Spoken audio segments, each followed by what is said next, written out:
All right, hello there. Today's presentation is going to ultimately be over average atomic mass, and we're going to talk about why atomic mass of an atom, why it is an average, why that number is a lot of times not just an even number.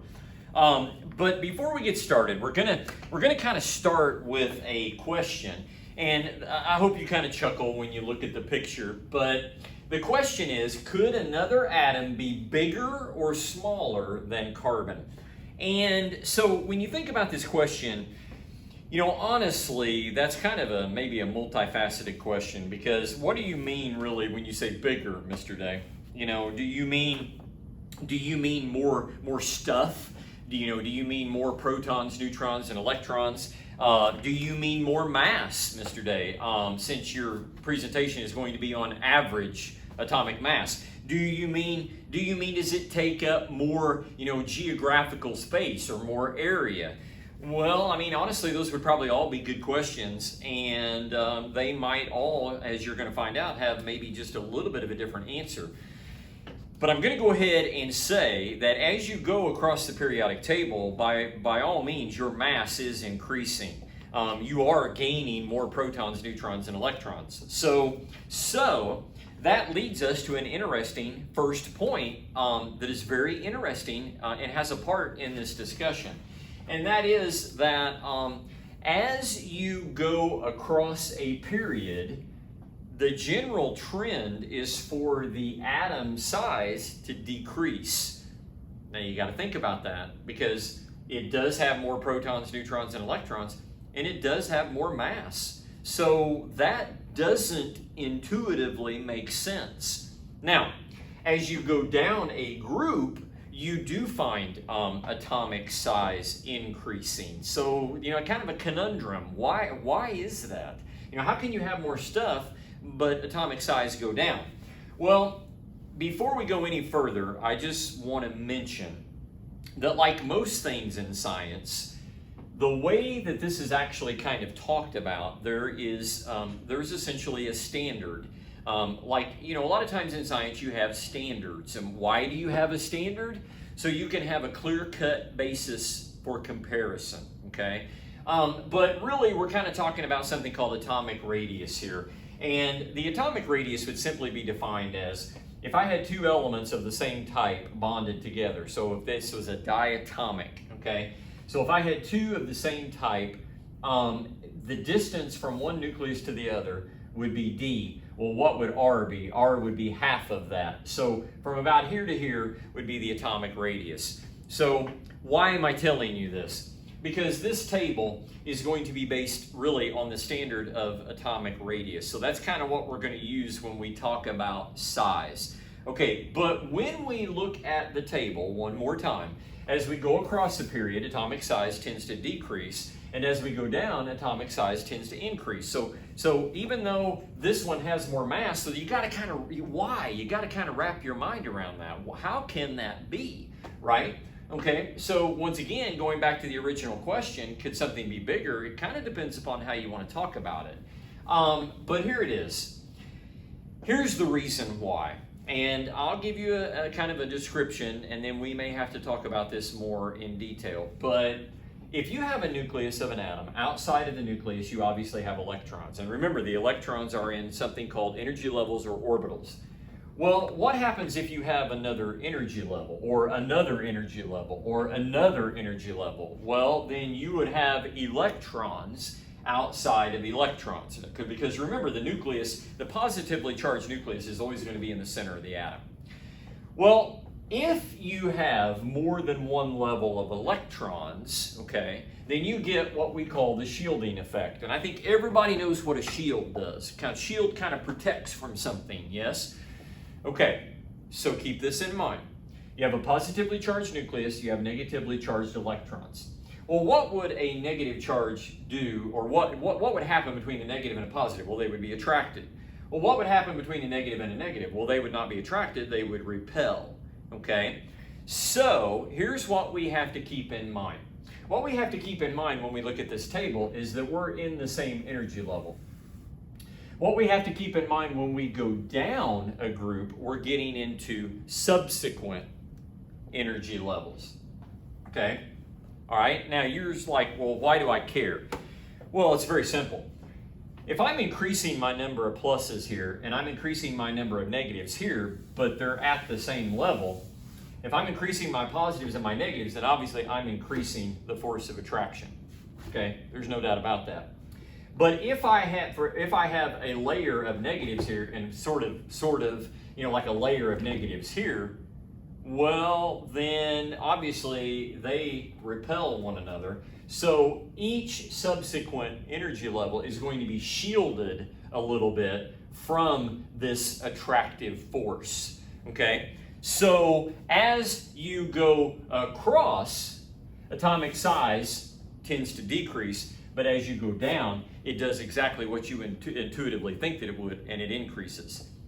However, as you go across, you are gaining more mass and you are gaining more protons and neutrons.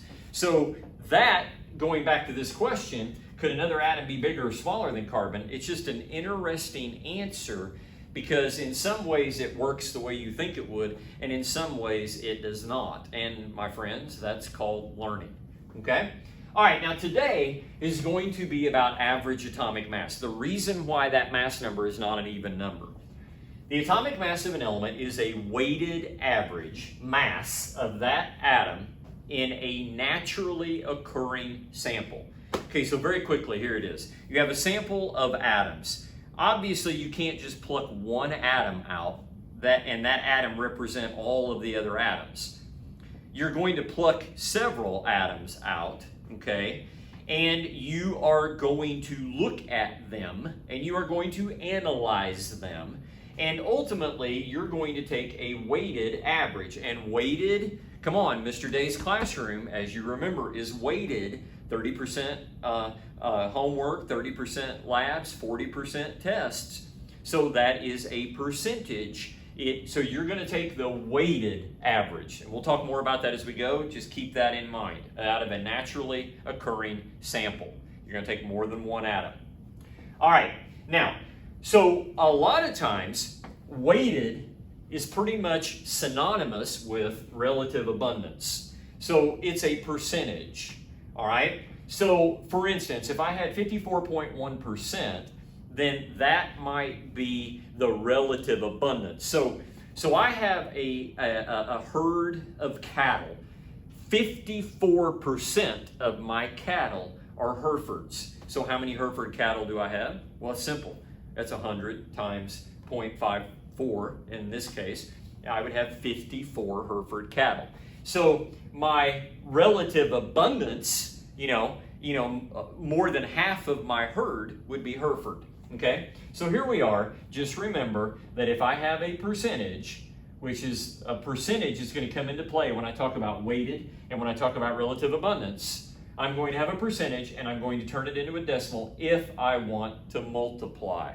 Okay, if I want to multiply times a percentage, I turn it into a decimal by moving my decimal 2 places to the left. Okay? Now, quick fundamental definition of matter is the same definition we've been applying all year long. Matter is, or the definition of mass rather, the definition of mass would be the amount of matter making you up. All right? Let's continue. So for our purposes today, talking about average atomic mass, okay, all right, then we're going to talk about the weighted average mass of the atoms in a naturally occurring sample. All right? Now I want to throw something out at you right here that I think is interesting and will show you why, once again, the ability to have a standard kind of simplifies our life, if you will, or makes our discussion a little bit easier. So here we go. If you were to look at the mass of a proton or neutron, you would look at this value right here. Now my students understand scientific notation, so you understand this is an extremely small value. Look at the value for the mass of an electron. Oh my goodness, no wonder we consider the mass of an electron to be negligible to the mass of the atom. Now, these are small values. I would offer up they're confusing values, and I would offer up that they could be very cumbersome values. So is there a way of talking about the mass of the atom that might be a little simpler? And the answer is a resounding yes. Okay? All right, so looking at the previous slide, can you imagine the difficulty in trying to talk about atomic mass in this way? Well, what do you mean? In such small values. Why not come up with a standardized method to discuss mass in a bit simpler way? Well, okay, so that's where we get AMU, atomic mass units, okay? Now, I'm going to tell you, and I'm not going to tell you how it works because I don't even really understand how it works myself fully, but a mass spectrometer is a tool that could be used by chemists to help in some of this work, all right? And so, once again, why would I need this AMU? Or why do I need a standard? Or why do I need a way of talking? Well, because I really might want to make an apples to oranges comparison. I might want to compare one atom to another.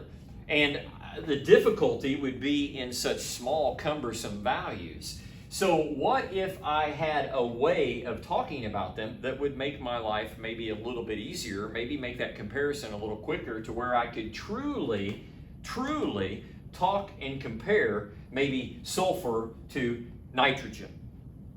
Okay? All right, so here we go. So we have a standard. Our standard is carbon-12. So carbon-12 is an isotope of carbon that has 6 protons, 6 neutrons, and has a mass of exactly 12. Okay? Now, why do we care? How does that help us? Well, here's how it helps us. So the definition of the atomic mass unit, essentially, it becomes 1/12 the mass of carbon-12. What do you mean? Well, remember, you have 6 protons, you have 6 neutrons. What if we give each one of them basically a value of 1? That would be 1, 2, 3, 4, 5, 6, 7, 8, 9, 10, 11, 12. I would have my 12, and if I make an AMU 1, then 1 AMU would be 1/12 the mass of carbon-12. And what is carbon-12? The isotope of carbon that has 6, 6, and 12. Now, once we create this standard and we create this AMU, then we can use this for all of the other atoms as well, and now we have a standard of comparison. So for instance, if I pluck boron off of the periodic table, boron would have an average, remember that's why this number is not even, it would have an average atomic mass of 10.811 AMU. Okay, so we're looking at this, and now we can compare boron to carbon, or we can compare carbon to nitrogen, or nitrogen to arsenic, or whatever we want to do. All right, so why is the mass number not a whole number? Why? Remember, it's a weighted average mass. So what does that mean? Okay, well, let's continue. I don't know if this is the best example in the world or not, but think about this. My class is 30% homework, 30% labs, and 40% tests. So if you knew how many points you had in each category, okay, so these are the points you have in each category, you could calculate your average in each category. But this is not weighted. This is your percentage in maybe homework, labs, whatever, and this is your test percentage. So if I know the weighting, or if I know the relative abundance, then I can calculate your grade. So what do you mean? Well, if 30% of your grade was this 90%, and 30% was this 80%, and 40% was this 87.5%, right? Then my analogy here is, I think you can understand this is the weighting. Obviously, that's pretty simple. This is how my class is weighted. Well, if weighting is similar, or kind of a similar concept to relative abundance, so how abundant are you in the sample, right? Then basically, I just do the multiplication, do the math. You've got an 86, you got a B or a B plus in my class. Now, here it is. I'm not telling you that's the greatest example, and I'm not telling you that's the best example because this is talking about grade, not talking about AMU or talking about, average atomic mass. So obviously, I'm just trying to get you to think about weighting or relative abundance. So I have a sample here. I'm going to take some atoms out of that sample. I need to see how abundant each isotope is. And I've already addressed isotopes a little bit in an earlier presentation. But isotopes are atoms of the same element that have different atomic masses because they have different numbers of neutrons.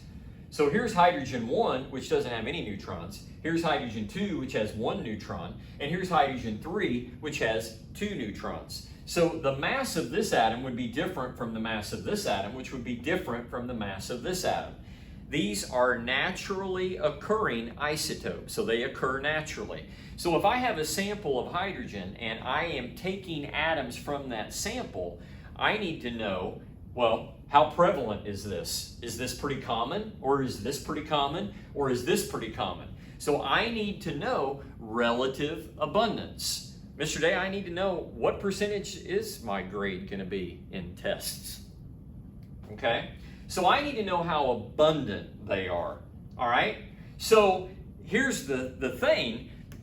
You should be able to use common sense. And looking at hydrogen from the periodic table, which has an average atomic mass of 1.008, you should pretty much be able to tell me, using common sense, which one is more abundant. Come on, think about the number. Pretty simple. It must be this one. Yes, without a doubt, it would have to be hydrogen 1. It must have the highest relative abundance because this value right here is pretty low. Okay, so a little bit of common sense goes a long way when you're thinking about things as well. Okay, all right, so without any further ado, let's do a problem. So calculate the atomic mass of bromine. The two isotopes of bromine have atomic masses and relative abundance of, so the first isotope comes in at 78.92 AMU, but it has a relative abundance of 50.69%. Your second isotope comes in at 80.92 AMU, but it is present in a little smaller percentage at 49.31. Okay, so out of our naturally occurring sample, we have two different isotopes with a different relative abundance. So if we want to calculate the average atomic mass, we have to include both isotopes and we have to consider how abundant they are. Now, from here on out, it's easy peasy, because what do? You simply take the isotope and you multiply times the relative abundance. You simply take the isotope and you multiply times the relative abundance. You get two values that you add together, and now you can see why this number is not an even number. Now, the real question is this number, make sense? Well, if you go to the periodic table and you look at bromine, you find that bromine has an average atomic mass of 79.90. So, Mr. Day, is that how you find the atomic mass of these atoms? Yes. You take a naturally occurring sample, you sample it, you take the relative abundance of the isotopes, then you calculate just like this, you add your values together, and you come up with a weighted average mass. Easy peasy.